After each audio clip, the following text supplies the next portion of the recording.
নবীগণের 10টা বৈশিষ্ট্য, সব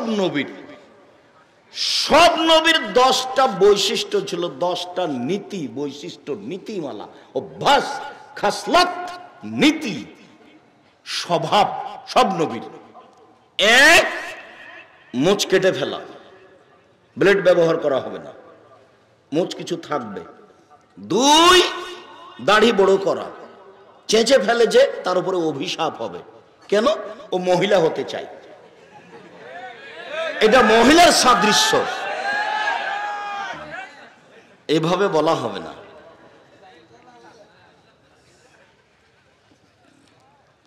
এইভাবে আমি সাড়া চাইনি।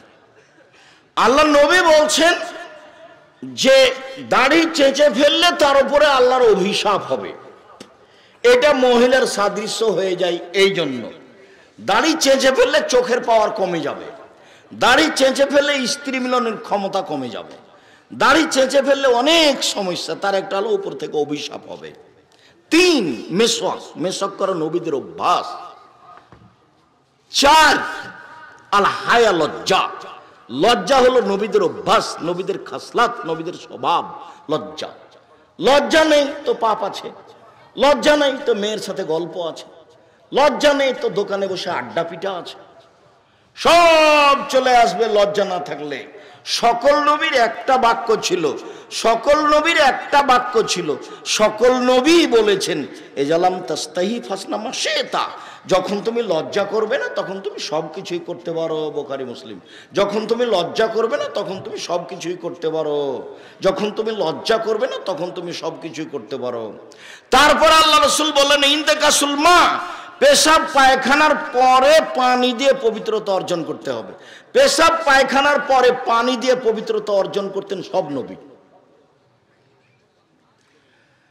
পেশাব পায়খানার পরে আগে ঢেল, টিস্যু পেপার, তারপরে পানি, এটা হলো অপরাধ। আবার ঢেল নিয়ে, টিস্যু পেপার নিয়ে 40 কদম হাঁটা নোংরামি, খক করে কাঁসা পায়ের উপরে পা তোলা, এটা একবার ন্যায়াত নাই।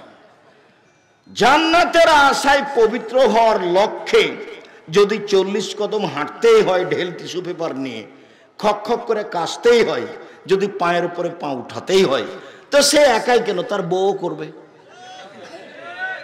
তার তো একটা ভালো ধারণা থাকা দরকার যে আমার বউকে কি করতে হবে, জান্নাতে যেতে হবে। পেশাব তো ভয়াবহ জিনিস, পেশাবের কারণে কবরে শাস্তি হয়, তার কারণে বাঁচার কারণে বলে দিয়েছে 40 কদম। 40 কদম কেন? 40 ঘন্টা পরে যদি ঢেল ফেলে তবুও পেশাব আসবে। কেন? ওটা তার অভ্যাস হয়ে গেছে, এটা ওয়াসওয়াসা, ফেললেই তার মনে হবে পেশাব আসলো মনে হয়। আপনি পেশাব করে পানি দিয়ে পবিত্র অর্জনকে উঠে যান, আর যদি এখন মনে আসে যে পেশাব আসলো, তাহলে আপনি শয়তানকে বলেন যে পেশাবে কাপড় ভিজে যাক তবু ওযু করবো না, পেশাবে কাপড় ভিজে যাক তবু ওযু করবো না, তো এখান থেকে সর, নইলে শয়তান আপনাকে মেরে ফেলে দিবে। বারবার ওযু করতে হবে, একটু পানি, ইন্না লিল্লাহ, পেশাবের পানি মনে হয় কাপড়ে লেগে গেছে, ও টয়লেট থেকে বেরিয়ে হতে পারে না 40 মিনিট।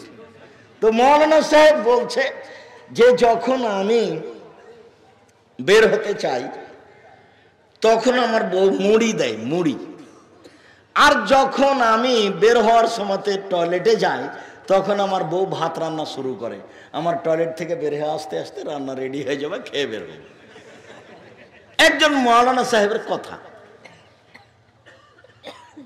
কিভাবে তাকে ওয়াসওয়াসা ঘিরে রেখেছে, এটা হলো শয়তান করাচ্ছে।